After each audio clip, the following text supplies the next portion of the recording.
Standard of California, on behalf of independent Chevron gas stations and Standard stations throughout the West, invites you to Let George Do It.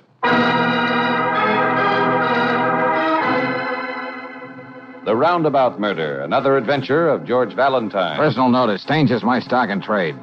If trouble is a noose around your neck and it's getting tighter, you got a job for me, George Valentine. Write full details.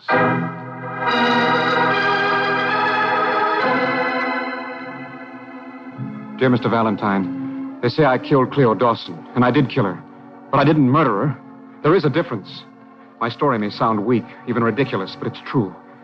Yet what chance do I stand? My own lawyer doesn't believe me. My wife turns away when I try to explain. The police say I'm not even a good liar.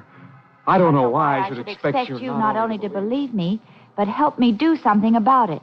Let's say right now, I'm just grabbing at straws.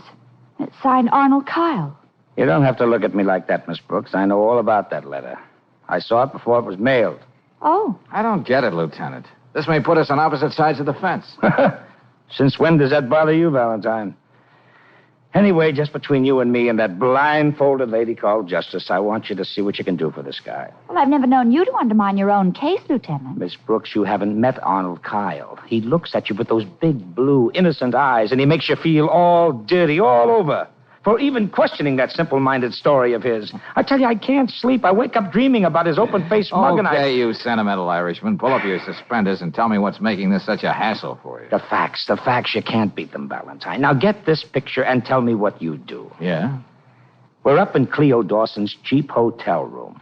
The coroner had just examined her body. Arnold Kyle's been standing there all the time, taking it all in. All right. You heard the coroner, Mr. Kyle. This isn't suicide. This girl was killed by some quick-acting poison in whiskey. Now, what do you know about it? Nothing, I tell you. Who is she? Cleo Dawson, here from somewhere in the Middle West. I just met her 2 days ago. Well, you work fast, don't you? What were you doing up here in this room tonight? She came out here to get a job with a carnival. It didn't pan out. She was stranded without a cent. And so you decided to play the Good Samaritan. Well, what's wrong with that? If my kid sister were in a jam like that, wouldn't I be glad if someone tried to help her? Never mind that. Go on. I got Cleo this room and even fixed it with a friend so she could start working today at a drive-in downtown. Come on, what about tonight? Well, she didn't show up at the job, so I dropped by to see what was the matter. She had a rotten cold, so I told her she ought to take a drink and stay in bed. Kyle, why did you poison this bottle? Did Cleo threaten to make trouble between you and your wife? Don't be crazy. It was nothing like that. I was going to take a drink myself. Except all of a sudden, she keeled over, just like that. Okay. Where did you buy this liquor? I didn't buy it. Huh? Some fella gave it to me. A guy down at Donovan's Tavern, name of Walt. I never met him before. If I told you that story, would you believe it? But it's the truth. Why would I call downstairs for a doctor? Why didn't I run away? Nobody knew I was here. If I were guilty, would I... There you are. That's the story, Valentine. Now, come on, Kyle. Cell is right down this corridor. Well, now you're going to have Brooksy and me sharing your insomnia, Lieutenant. I don't suppose you found any stranger named Walt?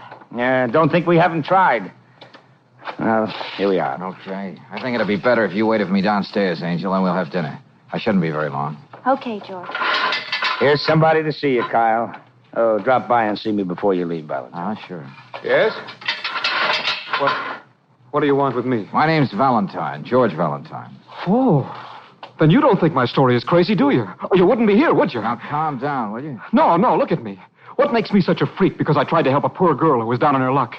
And I know how the rest of it sounds, We don't too, have to go over that now. I've already checked. Well?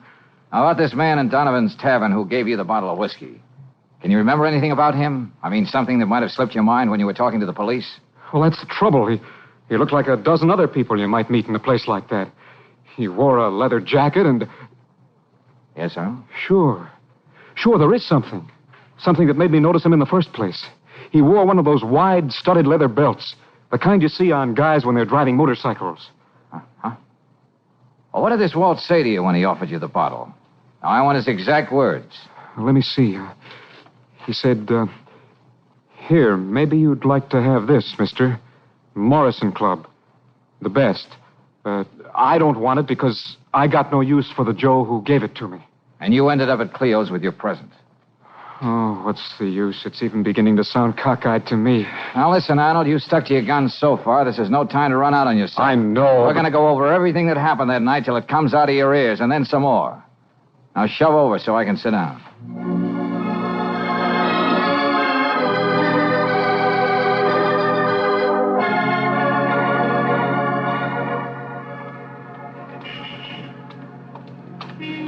Oh, George, I want you to meet Charlie Drake. Huh? He's been waiting for you, too. Oh, what can I do for you, friend? You can brace yourself for a big moment, Valentine.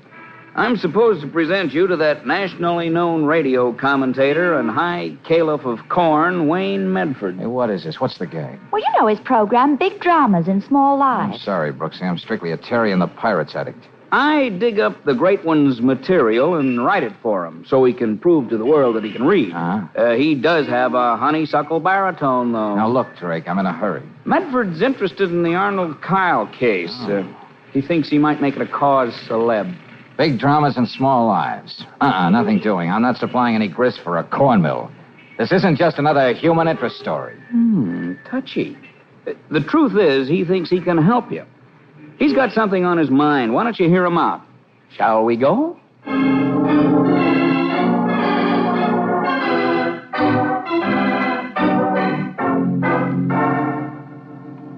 Drink, Miss Brooks, Mr. Valentine. Don't you find it disconcerting, Medford, having a bar in your office? And so well stocked. What's worth doing is worth doing well.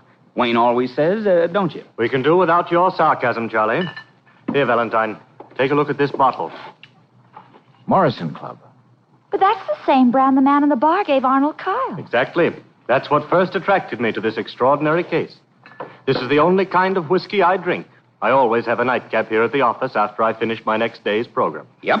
Wayne is a stickler about that. He always likes to read what I've written for him at least once before he gets on the Look, air. I'm wasting an awful lot of my clients' time. Very well, here's the point. First, the coincidence of the brand name. It intrigues me. And then I discover that the plight of Arnold Kyle, caught up in a web of incredible circumstance, is the very stuff that makes the heart of my program, Big Dramas in Small Lives. I believe Mr. Drake mentioned something about you being able to help. And I can. I happen to know, Valentine, that Arnold Kyle isn't too well fixed for money. Don't let that limit your investigations. I'll foot the bills, including your fee. Well, now, that's very generous. What's in it for you? Naturally, I shall dramatize the cause of Arnold Kyle on my program, including all the new facts you bring to light. Oh, naturally. But it can only help. Someone may even come forward with information about that man in the leather jacket, perhaps, and other information you might not ordinarily get. What do you say, Valentine? Well, Oh, Mr. Medford, excuse me. You'll have to come back, Molly. I thought maybe you were out to dinner and I'd have a chance to clean your office, but it can wait. Oh, no, Molly, come here. I'll show you what I mean, Valentine. Yes, Mr. Medford. I was just talking to these good people about your son, Molly. I'm sure they'd like to hear more about him. My boy. He's a big man now. Oh, excuse me. Only 4 years ago, he was a nobody. Then he went east to a town named Clinton, New York. He's the biggest lawyer there now, makes hundreds of dollars a week. And he's married to a beautiful society girl, isn't he? Oh, yes. You see this belt I'm wearing, miss? Yes, Molly. It's all hand-woven. He sent it to my sister to give to me if she ever ran across me. You see, he doesn't know where I am. I don't want him to. All his friends might find out that his mother's just a poor, ignorant woman who scrubs floors. Oh, well, excuse me. I have to get on with my work. Oh, Molly, how are you feeling these days? I know why you asked me that, Mr. Drake. Well, I promised the building manager I wouldn't touch a drop. And I won't. See what I mean, Valentine? yes, I see, Medford. Big dramas and small lives. Yes. Lord knows what her son is really like. But she has her illusions. Could Hollywood dream up anything more corny? All right, you're a slave to your hobby. Let's put it this way, then. All you want is to see justice done, one way or the other, in the life of one little man named Arnold Kyle. Is that it? Valentine, I couldn't put it better myself. Okay. Since you're my client, too, I'd better get busy and stop loafing on your time.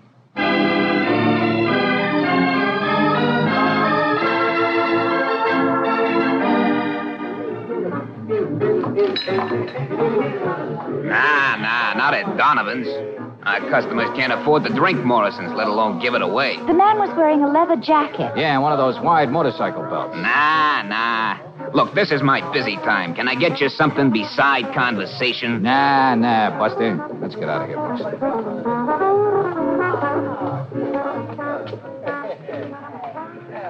Here, just a minute, Angel. What's the matter? You're not going back in there. Don't you know when you're as welcome as a crack in a glass eye? The bartender made a beeline straight for the phone booth. Oh. I'll be right with you, Brooksy.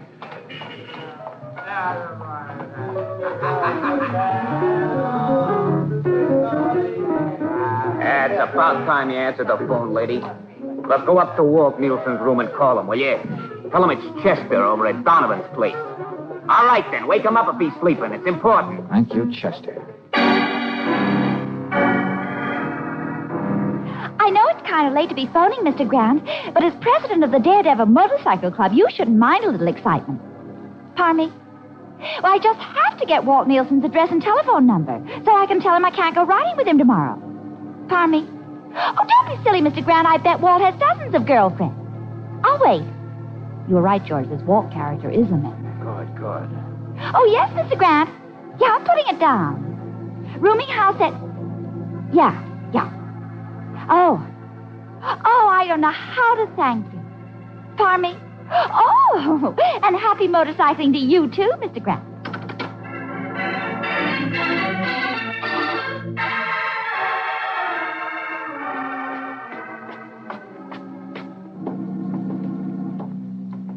That must be his room right ahead, George. Yeah. I'm just trying to figure out what to expect, how to approach this character. What do you mean, darling? Now we know Kyle is telling the truth. There is a man named Walt, and he's hiding out. But why? Well, he did pass on the bottle of poison liquor that killed Cleo Dawson. Well, even if he did it innocently, he's not too anxious to show his face. Well, there's another angle. According to Arnold, Walt had some kind of a fight with the person who gave him the bottle. If Nielsen was marked for murder, maybe that's why he's holding up there. Hiya, folks. Hey, what are you doing here, Drake? Don't worry. It wasn't another coincidence. I was following you. That wasn't part of my deal with Medford. Yeah, I know, but I like to be close to the news when and if it happens. Well, you're real close now, Buster. But just stay from under my feet. See that the gentleman isn't bored, Brooksy. I got work to do. Okay.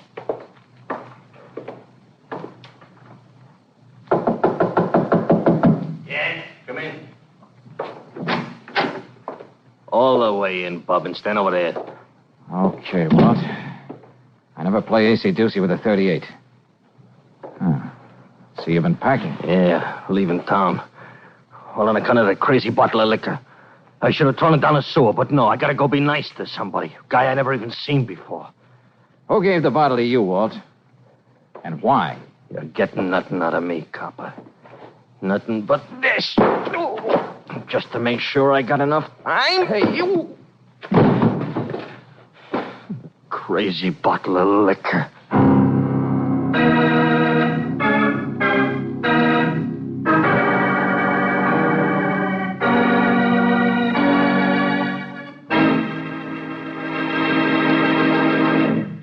We'll return to tonight's adventure of George Valentine in just a moment. Have you ever known it to fail? The one time you want to get someplace in a hurry, your car decides it just won't start fast. If that's happened to you, better switch to high-octane Chevron Supreme gasoline, for it has just the right amount of light fractions to assure fast starts every time you use the starter. And that's just the beginning of the command performance you get from your car when you use this premium quality motor fuel.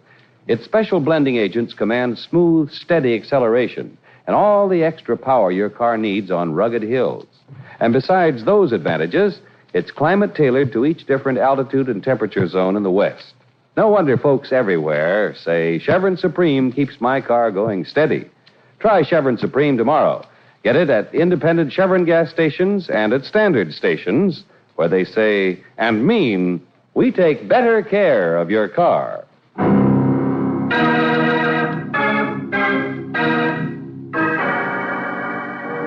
Now back to tonight's adventure of George Valentine. A man pours a girl a drink from a bottle. The young lady promptly dies. Said man, who winds up as your client, protests he didn't mean to do it. He says a stranger gave him the lethal bottle as a present. So, surprising even yourself, you find that big-hearted stranger, and he has a present for you, too. A sculling that's a work of art.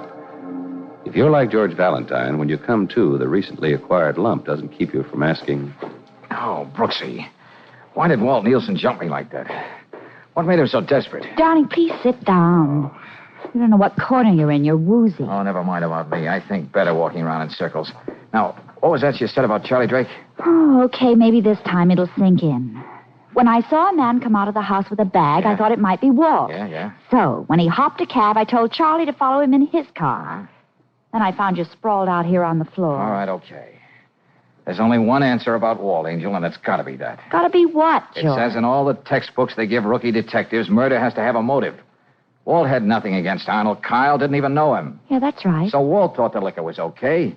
He was still another innocent go-between for this flagon of coffin varnish. And that's something he could explain to the police. Well, he's trying to hide something else. Something he can't afford to talk over with the police. But where's the beginning of all this, Oh, George? I don't know. It may go back to the person who gave it to Walt, or even further back than that. Oh, Angel, this seems to be a very roundabout murder. Well, Charlie said he was going to call us here on the hall phone as soon as he finds out where Walt is headed. It's 11 o'clock now. Oh, what a game, Brooksy. Bottle, who passed the bottle?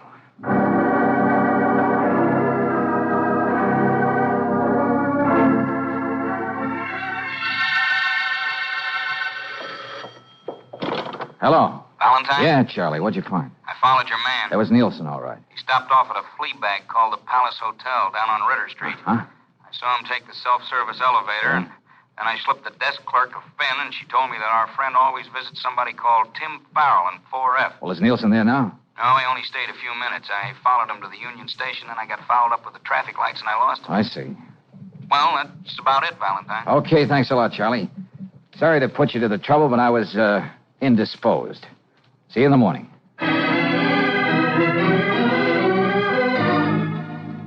Tim Farrell? No, I didn't see him go out. Shall I ring him? Never mind, lady. He's expecting us. The elevator's right across the lobby. Oh, there's no boy on it. Only self-service after 12 o'clock. We'll manage.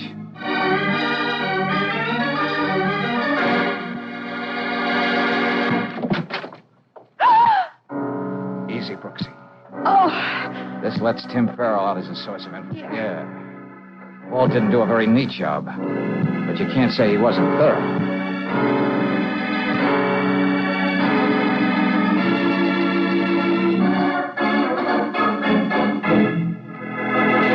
Well, Valentine, it's about time you showed up. Tell me, Lieutenant, what did you find out about the late Tim Farrell? Well, I got it right here. Timothy Farrell, age 28. Crimes include illegal entry, assault, armed robbery, et cetera, et cetera. Committed to Dannemora State Penitentiary January 4, 1945, and so on, so on. In other words, just a cheap crook. Yes, but this is the payoff. Lately, he's been teaming up with Walt Nielsen. Well, that is something. And Nielsen is really a bad boy. A 3-time loser. One more arrest, and he'd have to collect his old age pension in jail. So that's what it was, then. That's why he'd have none of the police. Yeah, so now it lines up like this. They have a fight, and Tim tries to slip his pal a Mickey Finn that works for keeps. Before leaving town, Walt drops by the Palace Hotel and slits Timothy's throat. It could be. And just where does that leave Arnold Kyle? Well, right where he is. Why? Well, at least until we pick up Nielsen. After he talks, then our saintly hero can go home to his wife. Oh, hold on a second. Hello? Yeah, let's have it, Thompson. Huh? What? Yes, okay. Well, what is it, Riley? Oh, of all the things to have happen. Now, this. What is this? Where's this case going to wind up? Now, it's Walt Nielsen. They found him. Well, what's the matter with that? Where is he? They found him last night on the railroad tracks. He either jumped or was pushed off the Garland Street Bridge. Jeepers. Then the train got him. The 1140 coastliner.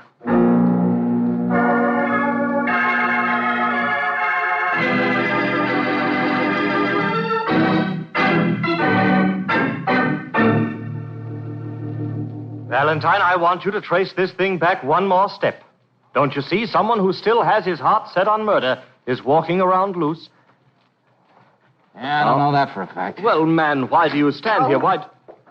Dear, here I go walking in again before you're ready to leave.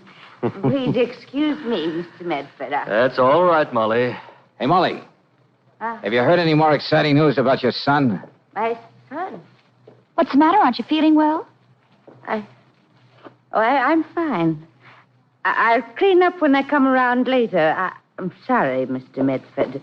Excuse me. About my son, mister. I can tell you he's better off now than he ever was. Poor creature. Well, Valentine, we're still in business, aren't we? Uh-huh. At least until I find out one thing. What's that? How a man can be murdered after 12 o'clock by someone who was dead at least 20 minutes before the witching hour. You mind shedding a little light on that, Valentine? Yeah. Soon now, gentlemen, very soon. Come on, let's go, Brooksy. Whether you know it or not, you're a very important witness to this discrepancy in time. Am I? Well, what do you know? I'll be in touch with you, gentlemen. Good night. Good night. What do we do, George? Stand here and count 10 before we go back in? That ought to be enough time, if I'm right. Oh, it's a long way from Cleo Dawson's hotel room to... It begins. George! Oh, golly. Oh, my shoulder.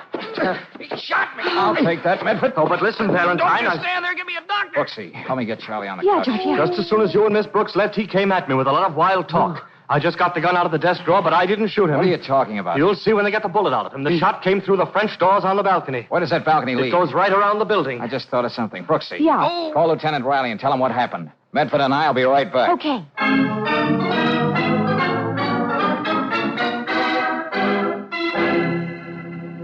Valentine, I was prepared for almost anything in this fantastic Go ahead, affair. Aunt Molly. Now I have your gun.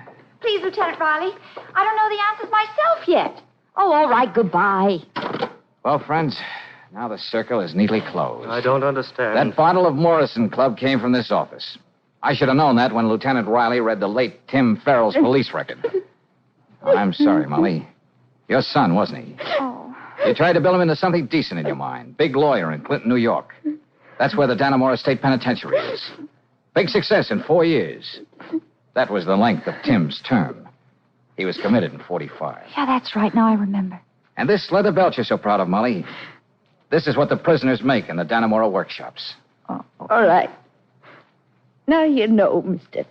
Tim got that bottle from you, didn't he, Molly? Yes. I stole it from your bar, Mr. Medford. Tim took it away from me because I'm not supposed to drink. But who poisoned it and why? You may as well answer that, Charlie. And you know you can. All right, Valentine. I poisoned the liquor. If people hadn't started passing it around, this egotistical windbag here would have been called just another suicide. I knew it was you, Charlie. That's why I hired Valentine. And didn't want him to stop until he found out the truth. But Walt and Tim. Unfortunate casualties, Miss Brooks. Just like Cleo Dawson. Except with them, I was forced to get rid of them if I was going to save my own neck. I thought the whole thing was your fault because you hated Mr. Medford. That's why I carried the gun. It was Tim's. Tonight from the balcony, I heard you admit what you did, and I wish I had killed you. Now, Mrs. Farrell. Sorry, Medford, but this is one story you'll have to write for yourself. But how about a switch, huh? A small drama in the life of a man who couldn't stand to see you so big.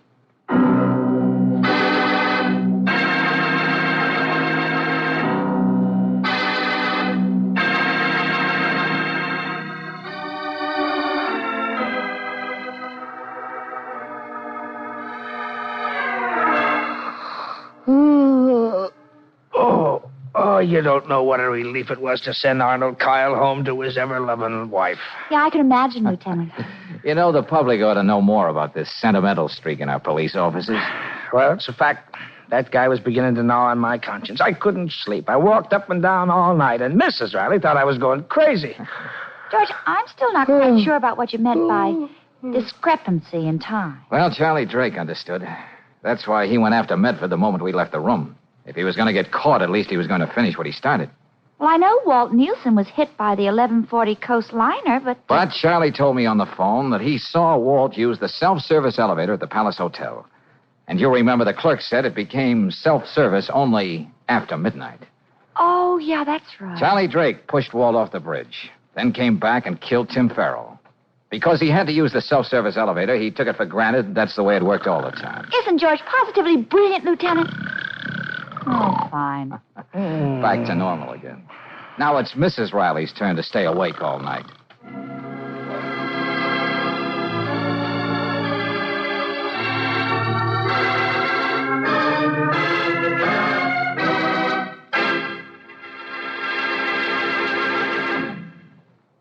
If you're looking for ways to tighten up your budget, how about the family car? Particularly the care of your car's engine. Of course, you can pick an oil at random and hope for the best, but for protection you trust, get compounded RPM motor oil. It's as plain as the nose on anybody's face that a clean engine is going to run longer with less wear and fewer repair bills than a dirty one. And keeping your car's motor clean by fighting off carbon deposits is just one of the money-saving jobs done by this premium quality motor oil. RPM also rust-proofs as it lubricates internal engine parts, prevents corrosion, and sticks to hot spots left bare by ordinary oils. No wonder, for economy's sake, RPM motor oil is first choice in the West. To make things easier for your car and your pocketbook, get RPM tomorrow. You can get it at standard stations and at independent Chevron gas stations where they say and mean, we take better care of your car.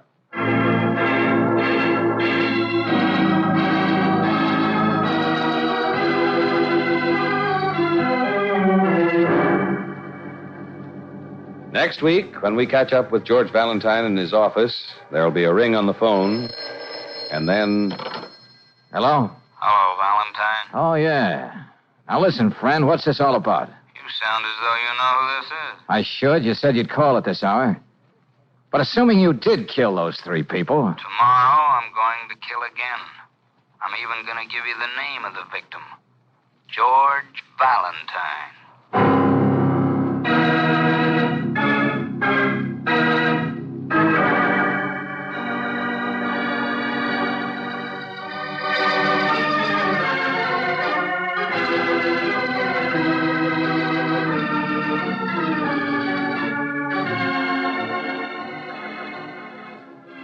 Tonight's adventure of George Valentine has been brought to you by Standard of California on behalf of independent Chevron gas stations and standard stations throughout the West.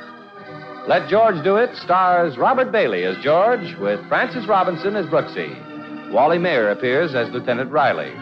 Tonight's story was written by David Victor and Herbert Little, Jr. and directed by Don Clark. Also heard in the cast were Byron Kane as Kyle, Larry Dobkin as Medford, Herbert Vigran as Drake, and Virginia Gregg as Molly. The music is composed and presented by Eddie Dunstetter. Your announcer, John Heaston. Listen again next week, same time, same station, to Let George Do It. This is the Mutual Don Lee Broadcasting System.